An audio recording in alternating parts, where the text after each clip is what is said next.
Good morning, Dr. Morse, injury expert. So something kind of crazy happened at the end of the Commanders and Bears game the other night. Now, DJ Moore was blocking about 15 yards kind of away from the line of scrimmage, and that we didn't see anything more. Then there was this tweet basically saying that he suffered an injury to the point where he had to be placed on a stretcher, brought in an ambulance to the local hospital, and actually had to stay there that night. Now, there's not many things that would lead to that type of situation, especially on what seemed to be a relatively routine play. Now, when we get more information, we finally realized that this was actually a groin injury.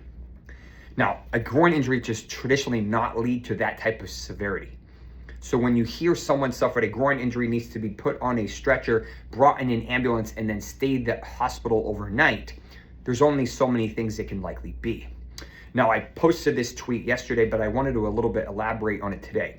Now, there was a story from ESPN, one of their subsidiaries, basically saying that it was a personal situation, not surprising with groin, and that he's day to day, meaning he's not ruled out for week 7, but there's some stuff that they have to check. The fact that he had to stay in the hospital and then was able to fly back and head into and basically be back with the team the next day tells me it was not super crazy scary because that timelines don't match.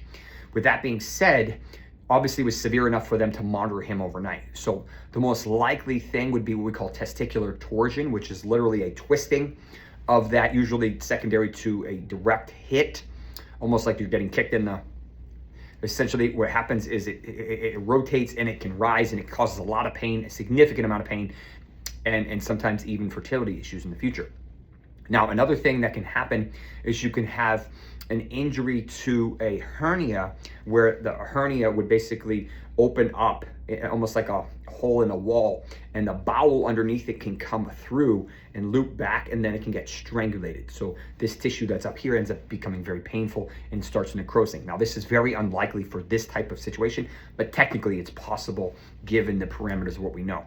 Another thing would be testicular trauma, which is very similar to the first one. Maybe the thing didn't move, but it's possible that he had trauma or something else like that.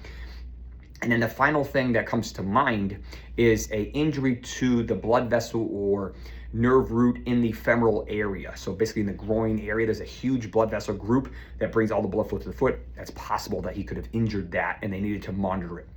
Now, DJ Moore is not the type of guy to miss games. So the dude will play through anything. He's rarely misses games. So if he were to miss, it's obviously pretty significant. Now, we saw Luther Burden starting to ramp up. He looked really good when the limited routes he ran, although they didn't really put him on the field a whole lot. I think they need to shift from Zacchaeus to Burden, especially with the capital and just the potential that Burden has. So my suspicion is Burden will take a big step forward. Colson Loveland really hasn't done a whole lot, especially whether or not DJ Moore is on the field.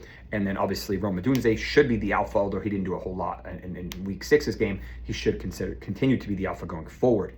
But that's my initial thoughts on DJ Moore. I'll give you more information when we get it.